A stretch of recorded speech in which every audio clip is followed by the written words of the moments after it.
É provável que você já tenha visto os filmes O Massacre da Serra Elétrica, Psicose ou até mesmo O Silêncio dos Inocentes. Mas você conhece o caso que serviu de inspiração para os protagonistas desses filmes? Então fica até o final, que hoje eu vou contar para vocês toda a história horrível por trás desse caso. Já deixe o like e se inscreva no canal se você for novo por aqui.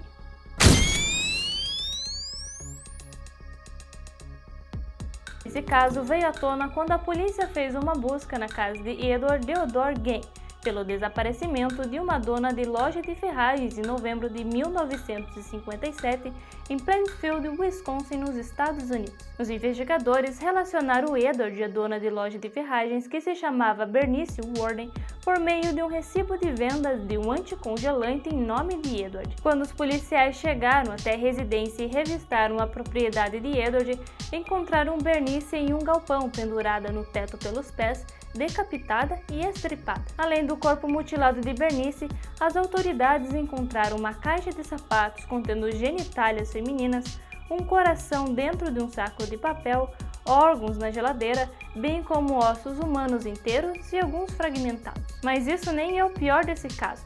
Durante a busca pela casa, os policiais encontraram móveis e até vestimentas feitas a partir de restos humanos. Na casa foram encontrados pele humana cobrindo algumas poltronas, crânios fixados nas colunas da cama de Edward, uma coleção de crânios usados como tigelas, assentos de cadeira feitos de pele, um cinto de mamilo, um colete feito a partir de seios femininos, máscaras, luvas e até um terno feito de pele humana. Os investigadores encontraram os restos mortais de pelo menos 10 mulheres na casa de Edward. Obviamente, ele foi preso imediatamente.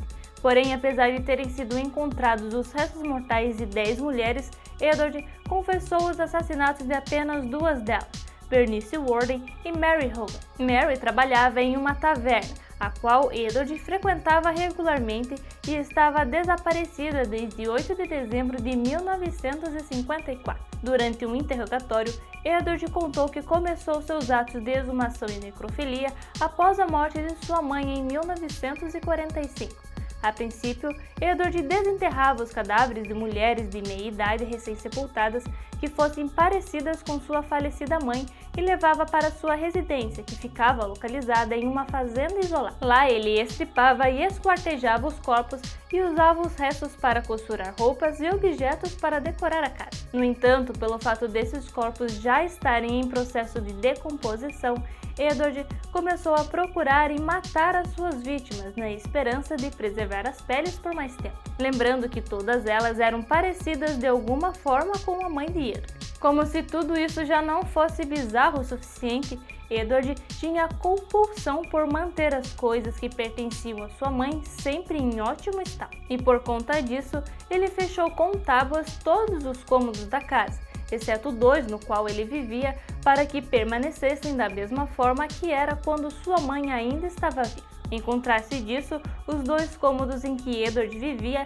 estavam em condições deploráveis. Ele também contou que gostava de ler sobre relatos de experiências feitas por médicos nazistas e judeus e livros sobre anatomia feminina. Edward contou que queria se tornar uma mulher depois que sua mãe faleceu, e por esse motivo retirava a pele dos cadáveres para vestir em si mesmo. Outra coisa muito bizarra que Edward contou aos oficiais após a sua prisão foi que após matar Mary com um tiro de calibre 32 em dezembro de 54, ele removeu a genitália da moça e pintou com uma tinta prateada. Quando ele foi questionado pelo motivo dos seus crimes, Edward disse que além do desejo de ser mulher, seu objetivo era realizar estudos científicos. No julgamento, Edward foi considerado mentalmente incapaz de ser julgado e foi mandado para um hospital psiquiátrico. Quando esse caso foi a público, ele ganhou o apelido de Carniceiro de Plainfield, e sua casa foi batizada de Casa dos Horrores e recebia centenas de visitantes todos os dias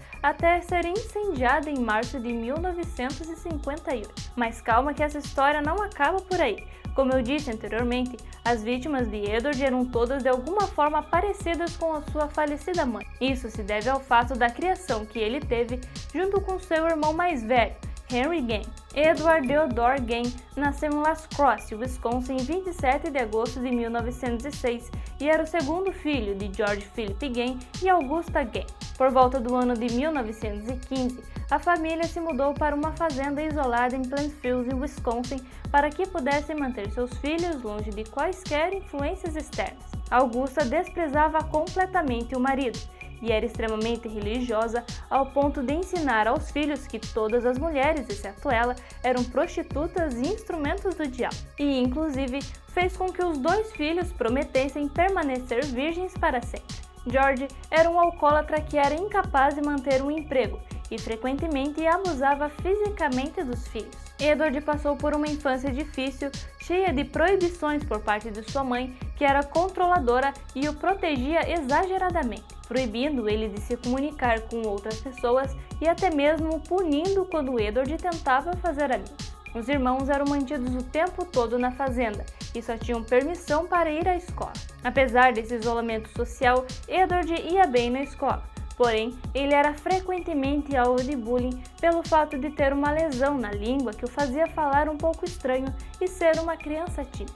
Augusta abusava verbalmente dos meninos, pois acreditava que os 2 estavam destinados a se tornarem fracassados como pai. Mas apesar de todas essas proibições e restrições da mãe, Edward a idolatrava e cumpria com todas as regras impostas por ela. Ao contrário do seu irmão Henry, que com o passar do tempo começou a questionar as atitudes da mãe e confrontar Edward por tamanha idolatria. Então, em 1940, George morreu devido a um ataque cardíaco. E 4 anos depois, em 1944, Henry também faleceu em circunstâncias um tanto controversas. No dia em que Henry faleceu, houve um incêndio florestal perto da fazenda da família.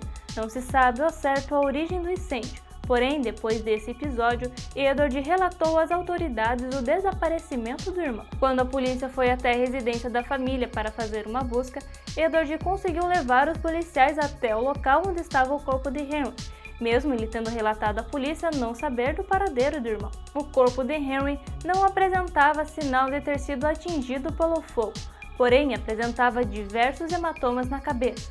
E apesar de ter surgido a hipótese de Edward ser o responsável, a causa da morte foi dada como asfixia acidental. Então, em 1945, um ano após a morte de Henry, Augusta faleceu por conta de uma série de derrames, deixando Edward sozinho na fazenda e dando início aos seus comportamentos estranhos e à piora dos problemas psicológicos pré-existentes em Edward. Cerca de 18 meses após a morte de Augusta, Edward passou a visitar o cemitério onde sua mãe foi enterrada, e depois de várias visitas, ele começou a exumar cadáveres, e o primeiro corpo que ele desenterrou foi o de sua mãe. E foi só após a prisão dele em 1957 que Edward então passou por uma análise psiquiátrica, que determinou que ele sofria de esquizofrenia e psicopatia sexual. Edward relatou que o cheiro dos cadáveres o incomodava e por isso nunca teve relações sexuais com os corpos. No entanto, o ato de destrinchá-los lhe causava excitação sexual e por isso ele é considerado necrófilo.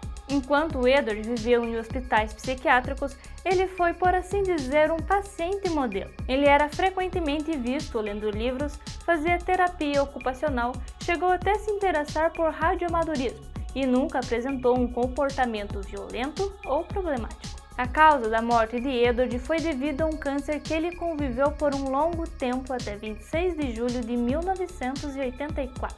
Então, se você já assistiu os clássicos O Massacre da Serra Elétrica, Psicose ou O Silêncio dos Inocentes, você certamente conseguiu perceber aí algumas semelhanças entre os protagonistas desses filmes e a personalidade doentia de Edward. Uma coisa muito importante desse caso é que todas as evidências do crime foram destruídas após a sua conclusão, então não existe mais qualquer uma das peças feitas por Edward, e as fotos que encontramos na internet de supostas relíquias do crime são na verdade peças recriadas por artistas e nenhuma delas possui partes humanas reais. Então esse caso vai ficando por aqui e antes de encerrar eu quero agradecer a todos vocês que se inscreveram aqui no canal.